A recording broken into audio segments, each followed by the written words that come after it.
Bebang! Nasaan ka na? Tulungan mo ako!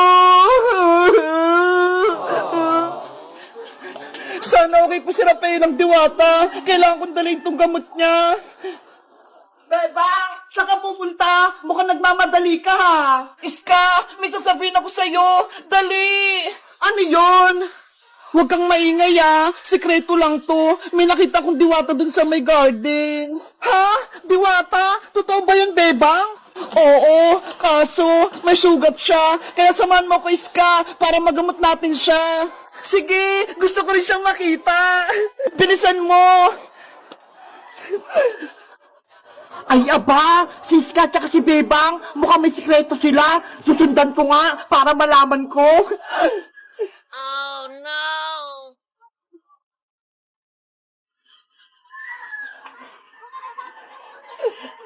Bebang! Nangina na ako! Wala na akong lakas! Tulungan mo ko!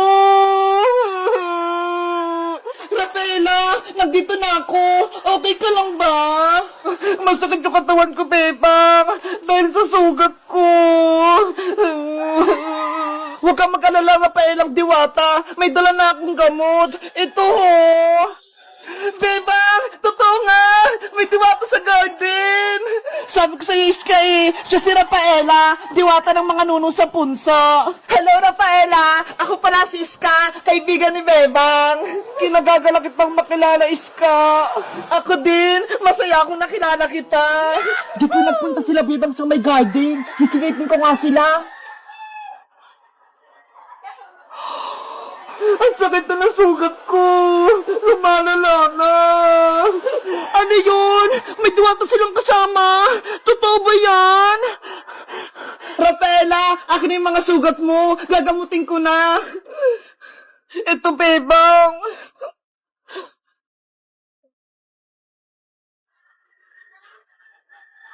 Aray ko! Ang hapde! Ano nilalagay mo, Bebang? Bakit parang sumasakit? Huwag kang matakot. Alkohol lang to, ho. Mabilis tong magpalunas sa mga sugat. Ibang paraan yung paggagamot sa inyo, Bebang. Sa amin, magic dash lang. Siyempre, may mga magic kayo Kaming mga tao, wala. Kaya gamot yung gamot namin. Relax ka lang, Rafaela. Gagaling din niya sugat mo. Magtiwala ka lang kay Bebang. Ang bait nyo palang mga tao. Akala ko, ang sasama-sama nyo. Buti na lang nakita ko ni Bebang. Tinulungan niya ako. Ang turo kasi sa akin ni nanay, kaaway man o kaibigan, tutulungan kapag may nangangailangan. Kunyari lang naman yun si Bebang Ako nga, kaaway niya Pinakain niya ng Graham na may kalamansi. Last na to, Rafaela. Didiktan ko lang ng Bile Aid dyan sugat mo.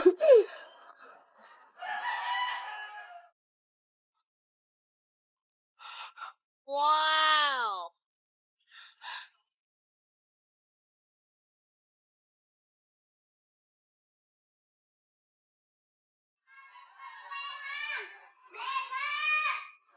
Ayan! Okay na! Gagaling na yung sugat mo, Rafaela! Ang galing mo, Bebang! Pwede ka na maging doktor! Thank you, Bebang! Mabuti kang tao! Utang na loob ko yung pagtulong mo sa akin! Wala yun, Rafaela! Ang isipin mo, magpagaling ka! Sana makita ko na yung magic wand ko para mabilis na akong gumaling at mabigyan ko rin kayo ng gantimpala! Nasaan ba kasing magic wand mo, Rafaela? Bakit hindi mo dala? Nawawala siya Hindi ko makita. Yari, baka makita pa ng iba. Gamitin pa sa masama. Ano? Nawawala yung magic wand ng diwata? Hahanapin ko yun para magka-magic ako. Nasaan kaya yun? Hello guys! Ako si Rafaela. Gusto nyo ba akong maging kaibigan? Kahit diwata ako, mag-comment lang kayo para sa part 3. Bye-bye! Ay, ang init-init. Bebang, buksan mo yung electric fan. Ano yun, Nay? Buksan yung electric fan? Oo, buksan mo. Sige.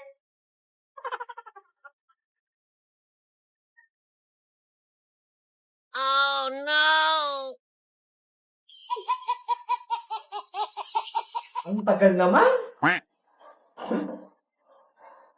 Ayan na, Nay.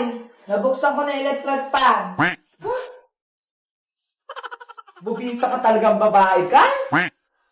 Bumili ka na nga lang doon ng soft drinks kay Madam Sonia para lumamig-lamig yung ulo ko. Wow! Anong soft drinks? Coke o Royal? Coke! Malaki ang maliit. Yung malaki, yung kasya sa ating dalawa. Naka-plastic o naka-bote? Yung naka-bote, last na lang. Malamig o mainit?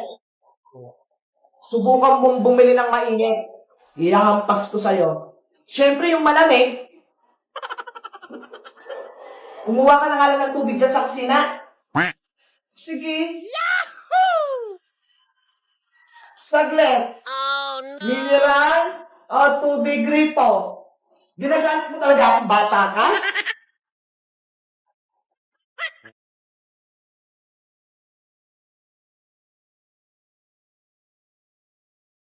Huwag ka na lumaban, talo ka dyan.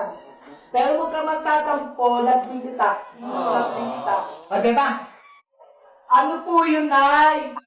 Puro stop toys na lang yung lagi mong kalaro. Baka mamaya magkakamukha na kayo dyan.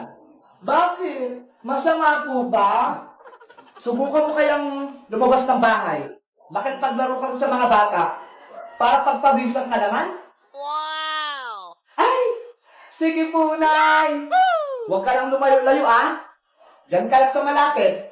Totot, TJ, Spidey, diyan muna kayo, ah! Maglalaro muna kami Big Bird sa labas. Maghanap kayo na ng kalaro. Ha? Babalikan ko kayo. Yes! Maglalaro ko sa labas. Pinayagan ako ni nanay. Eto, ani si Big Bird. Wag mo itong aawayin, ah! Mabait to. Tignan mo, ang ganda niya. Later. Beba! Hala, tawag na ako ni Oh nanay. no! Asa na makaing batang yun? Ay, Bebang, tawag ka ng nanay mo, umuwi ka na. Ano ba yan? Kakalabas ko pa lang eh. Bakit po, Nay? Kakalabas ko pa nga lang eh. Saan ka naman nagpupuntang bata ka? Hala, dyan lang naman ako sa tapat ng tindahan ni Aling Sonia eh. Tignan mo yung itsura mo, oh. Pawisan ka na. At ang dungis-dungis mo pang tignan, Bebang. Hindi ka nahiya sa mga kalaro mo? Oh no! Sabi niyo, lumabas ako para pagpawisan at may kalaro ako. Naku! Sumasagot ka pang bata ka? Sige, pasok. Dito ka sa loob. Anong silbi niyang mga stop toys mo? Kung di mo lalaroin. Pasok.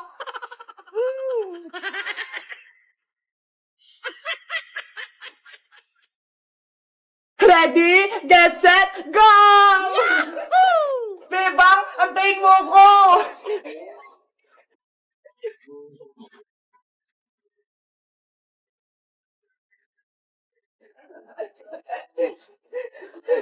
Yay! Panalo ako! Ang bilis mo naman tumakbo, Bebang. Hindi kita mahabol. Siyempre, malakas ako eh. Bebang! Iska! Uy, princess! Nakauwi ka na rin? Natapos mo ba yung exam natin? Oo, nasagutan ko lahat. Ang dali-dali lang pala eh. Wow! Mabuti naman kung ganun, para pasado tayong lahat. Sa tingin nyo, pasado kaya tayo sa exam kay Teacher Agnes? Sigurado yan, madali lang naman yung exam ni teacher eh. Princess, tapos na ba kayo mag-exam? Opo, Nay, kakatapos lang po namin. Kamusta? Madali lang ba yung exam ninyo? Hindi ka ba nahirapan? Ang dali-dali nga lang po, Nay eh. Hindi nga ako pinagpawisan. Si Bebang tsaka si Iska, hirap na hirap sumagot. Si Princess talaga, sinungaling. Siya nga lang yung hindi nakasagot sa exam kay Teacher Agnes eh. Hayaan mo na siya, Bebang, para hindi siya pagalitan ni Aling Tiri. Nay, pwede mo ba akong bilhan ng maraming merienda? Kasi, panigurado, perfect yung exam ko eh. Ang talino talaga ng anak ko. Ano gusto mong merienda? Mamili ka na. Yung malaking RC po, tsaka 3 piatos. O sige, bibili tayo dahil ginilangan mo yung exam mo. Yay! Mag-merienda na tayo! A few moments later. Oh, eto sa'yo, Bebang. Eto naman sa'yo, Iska. Libre ko na sa inyo yan. Thank you, Princess! Thank you! Kain na kayo ng kain! Dapat maging masaya kayo dahil na perfect ni Princess yung exam! Si Teacher Agnes, paparating? Bakit kaya? Nay, ayan na po yung resulta ng exam! Ibibigay na po ni Teacher Agnes! Magandang araw po, Teacher Agnes! Magandang araw din po, Aling Tere! May maganda po ba kayong balita? Magkakaribon po ba si Princess ko? Naparito po ako, Aling Tere, dahil may masama akong balita sa inyo. Masamang balita? Ano kaya yun? Bagsak po ba si Iska tsaka si Beba? Ang katunayan po, si Princess, bagsak po sa exam. Lagot! Ano? Bagsak si Princess? Matapos ko bang ma-check ang kanilang test paper, si Bebang nakakuha ng perfect 20/20. O Bebang, eto sa'yo. Yay! 20 yung score ko! Si Iska naman ay perfect din. O Iska, ang galing natin, Bebang. Perfect tayo. Kay Princess po, anong score yung nakuha niya? Si Princess tsaka si Boy yung butike, pareho yung score nila, 0. Ano? 0? Nakakaya ka, Princess! Yari ako nito kay nanay. Ang masama pa po, Aling Tere, nagkumpiyahan pa si Princess tsaka si Boyong. Kaya po nakakalungkot na balita, si Princess po ay bagsak sa school. Anong ginawa mo, Princess? Nagpamerienda ka pa? Sabi mo, perfect yung exam mo, yun pala 0? Kasi po, Nay, nakalimutan ko pong mag-review kaya hindi po ako nakasagot. Pasaway ka talagang bata ka? Hindi mo ginaya si Bebang tsaka Iska? Perfect! Ayaw nga po nila akong pakopyahin Hindi po sila nagbibigay ng answer nila. Gusto mo pa talagang mangopya? Alam mong bawal yun? Ginagalit mo talaga ako? Nay, wag po! Wag mo akong takbuhan! Malilintikan ka sa akin! Aling Tere, wag niyo pong paluin si Princess! Kawawa naman po siya! Kailangan ko siyang mabigyan ng perfect na palo para matuto siya! Princess! Tulong! Papaluin ako ni nanay! Si Princess, itlog sa exam! Kaya papaluin siya ni Aling Tere! Hello guys! Magandang araw! Ako si Iska! Kami ni Bebang, na perfect namin yung exam namin. 20/20. Tingnan nyo ho. Si Princess, 0 yung nakuha. Kayo guys, anong score nyo sa exam nyo? Pasado rin ba kayo? Mag-comment lang kayo. Bye-bye!